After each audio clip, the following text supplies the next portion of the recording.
I didn't oppose. T say a single word when they handed me that eviction notice. I just leaned back in my chair and felt the cold weight of the 1923 water rights deed in my pocket, sliding it across the scarred oak table and watching 35 McMansions turn into lakefront property right before their eyes. The Blackwood Creek HOA thought they could swallow my family's soul while I was clearing IEDs in the Panjshir Valley, thinking they'd hit the jackpot with a, in quote, vacant, in quote, 40-acre lot. But those pompous bureaucrats in their golf carts and matching tennis outfits forgot one thing. I'm a combat engineer, and that little earth dam at the edge of my property had been waiting 45 years for someone stupid enough to build downstream. My name is Silas Vance, 34 years old, third-generation owner of what used to be a quiet, rolling slice of the Texas Hill Country just outside the reach of Austin's neon lights. My grandfather, who we just called Old Man Silas, bought this land in 1955 when the only thing growing faster than the cedar trees was the local gossip at the general store, back when a man's word was his bond and you didn't need a permit to breathe.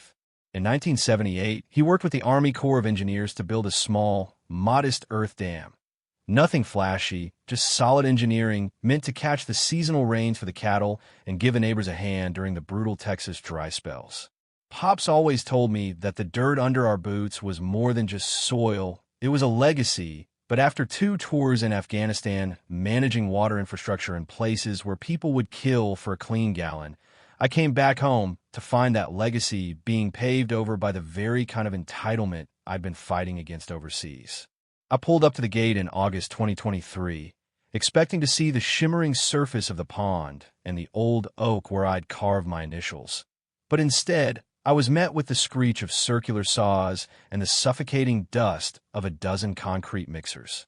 My sister Clara, who's a sweetheart but about as sharp as a marshmallow when it comes to property law, had been managing the family trust from her apartment in San Diego, and she'd hired a local firm called Lone Star Management that basically handed the keys to the kingdom to a woman named Beatrice, in quote, BB, in quote, Sterling.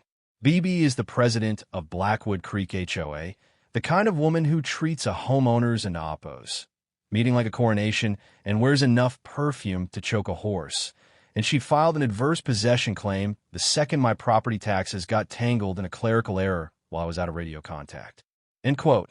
You should have stayed closer to home, soldier boy, end quote. She said to me that first afternoon, leaning out of her white BMW with a smile that didn't end oppos.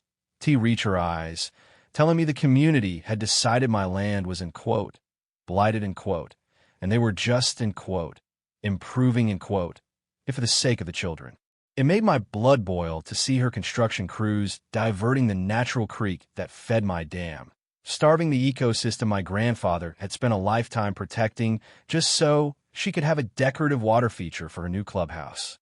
I tried to do it the right way first, hiring a lawyer who charged me $500 an hour just to tell me that Rick Sterling, BB's husband and a prominent member of the County Planning Commission, had, in quote, fast-tracked, in quote, a zoning change that made my agricultural status vanish like smoke in a gale. But while they were playing their petty local politics, I was back in the farmhouse attic, digging through Pop's old trunks with a headlamp like I was hunting for IEDs, and that's when I found it. The 1923 water rights deed, older than the county's municipal system, older than the town itself, granting my family senior rights to the entire Blackwood watershed. And tucked inside was the original 1978 federal permit for the dam, which clearly stated that the structure fell under federal watershed management, meaning no local HOA or bought-off city council could touch the flow or the structure without a direct order from the Department of the Interior. I didn't oppose. Tell them. I watched them pour the foundations for those 5,000-square-foot monstrosities right in the historical flood path. I watched them install, in quote, decorative, in quote, rock walls where the spillway used to drain, and I waited for the September rains that every Texan knows are coming like a freight train. BB kept up the pressure, sending the, in quote, safety patrol, in quote, to park at my gate, filing noise complaints because I was running my tractor at noon, and eventually having the city send a social worker for a, in quote, wellness check, in quote, claiming I was an unstable veteran who couldn't and oppose to adjust to civilian life.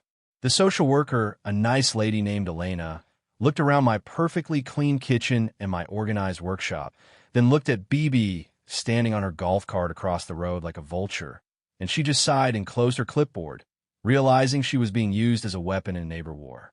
That was the moment I called my old sergeant, Marcus, who now works for the EPA's enforcement branch, and we spent 4 hours on an encrypted line looking at satellite imagery of the creek diversion. End quote.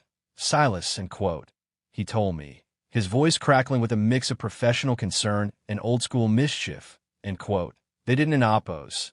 Just move a creek. They destroyed a protected wetland habitat for the Barton Springs salamander, and since your dam has federal status, that diversion is a felony-level violation of the Clean Water Act. You don an oppose. Need a lawyer, brother. You need a stopwatch, end quote. I spent the next week servicing the old hydraulic gates on the dam, the ones Pops had built to handle a, end quote, 100-year event, end quote, grease-stained and exhausted, but feeling a strange sense of peace as the gears began to turn for the first time in decades. I calculated the volume to the gallon, knowing that the HOA's, end quote, flood mitigation plan, end quote, was a total fabrication designed to get their insurance approved, a lie that Rick Sterling had signed off on himself. The math was beautiful and terrifying. 3 million gallons of water held back by 45 years of engineering and a downstream development built on a foundation of greed and hubris. The storm hit on a Tuesday night, the kind of Texas deluge that turns the sky purple and makes the air taste like electricity. And as the water level in the reservoir began to creep toward the red line, I stood in the control shack holding Pop's 1980 journal. He'd written about how the dam was a gift to the community, a way to keep the Santos farm and the Miller Ranch alive during the droughts. And it broke my heart to realize BB had systematically pushed those families out to build her suburban utopia. So, at 6:15 a.m., with the federal investigators already parked at the bottom of the hill and the local news crews setting up their tripods, I gripped the manual override and felt the vibration of justice through the soles of my boots. I didn't oppose, end quote, flood, end quote. I simply restored the natural seasonal flow that my deed legally required me to maintain, opening the spillway gates to 25% and watching the water reclaim its ancestral home. It was majestic, a wall of clear, cold water rushing through the, end quote, decorative, end quote, rock gardens, lifting the HOA's expensive golf carts like they were plastic bathtub toys, and swirling around the foundations of those 5 houses that should have never been built in a flood zone.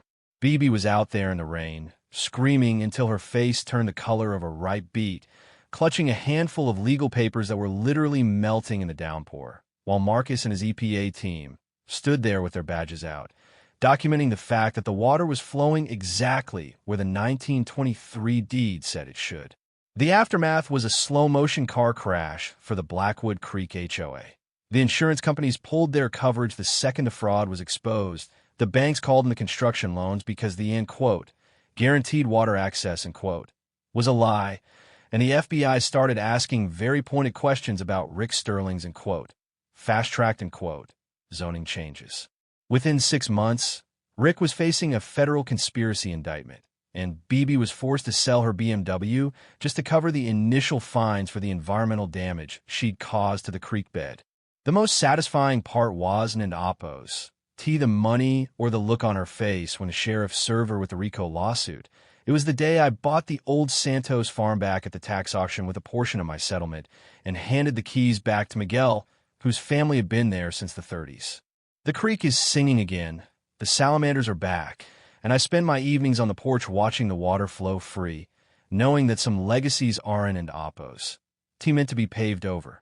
They and oppose. Meant to be defended with everything you and oppose. God. But it makes you wonder, doesn't it oppose? It?